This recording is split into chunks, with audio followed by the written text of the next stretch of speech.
Now that the dust has settled on the Virginia Cavaliers' historic collapse to UMBC Retrievers, the discussion is no longer how it happened but why it keeps happening.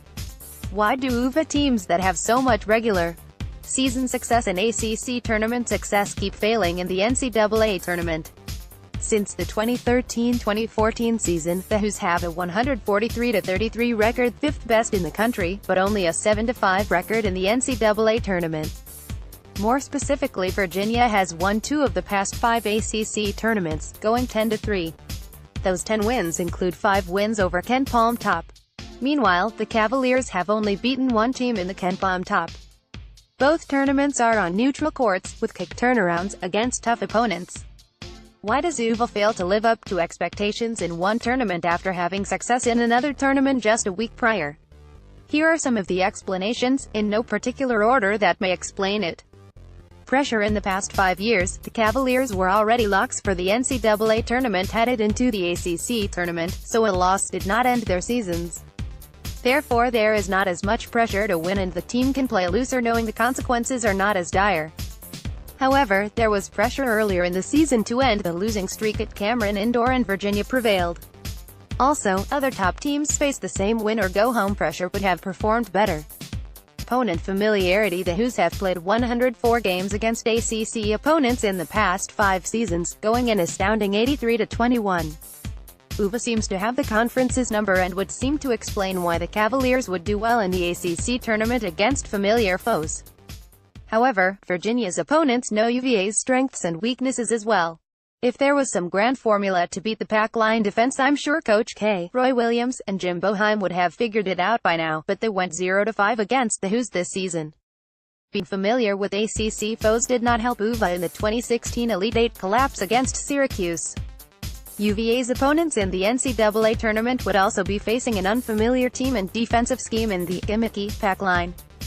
Injuries. In 2015, UVA's second leading scorer, Justin Anderson, broke his finger and missed the last 8 regular season games. He came back to play off the bench in the postseason, but only shot 1 of 9 from 3 after shooting 48% before the injury. In 2017, leading rebounder and top defender Isaiah Wilkins came down with a mysterious illness and only played 19 combined minutes in the last 3 games, of which UVA lost 2 by double digits. This season, the ACC's 6th Man of the Year DeAndre Hunter broke his wrist and Virginia's first game without him was the UMBC upset.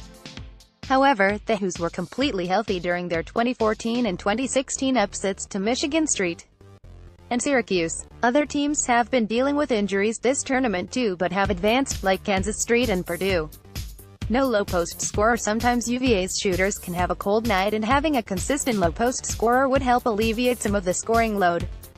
Anthony Gill and Mike Kobe helped provide that role in 2016, but Salt, Wilkins, and other big men in the other years were just not those types of players.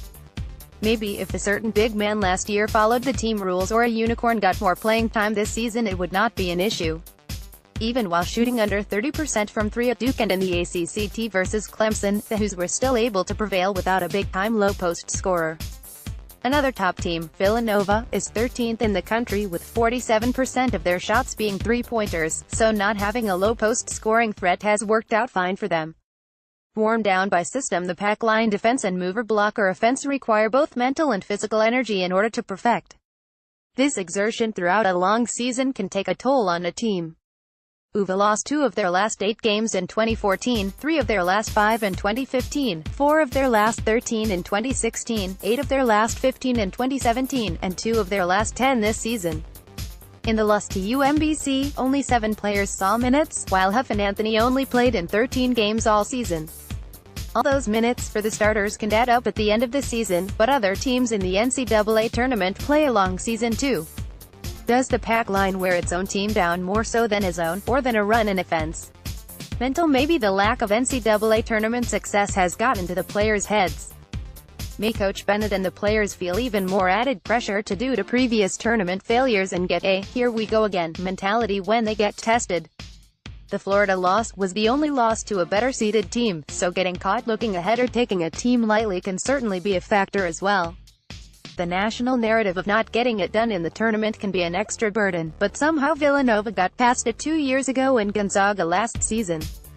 It took many notable coaches longer to make a Final Four: Adolph Rupp, Bo Ryan, Jay Wright, Bill Self, Jim Calhoun, etc., and they managed to get over it. For Bennett, it may simply be a matter of time before also joining this group of top coaches. Worn down by ACC tournament, winning the ACC tournament can be a blessing and a curse. Back in the day, winning the ACC tournament was the only way to make the NCAA tournament and was the only true ACC championship. Now it might actually be detrimental to NCAA tournament success due to the extra games and physical effort needed to win. Only one of the past 8 ACC tournament champions went on to make the Final Four. Only 2 made the Elite 8. The ACC teams that have won NCAA title recently didn't even make the ACC Tourney final, Duke 2015 and UNC 2017. However, in the 2 ACC tournaments that UVA did not make the final, they were bounced in the second round of the NCAA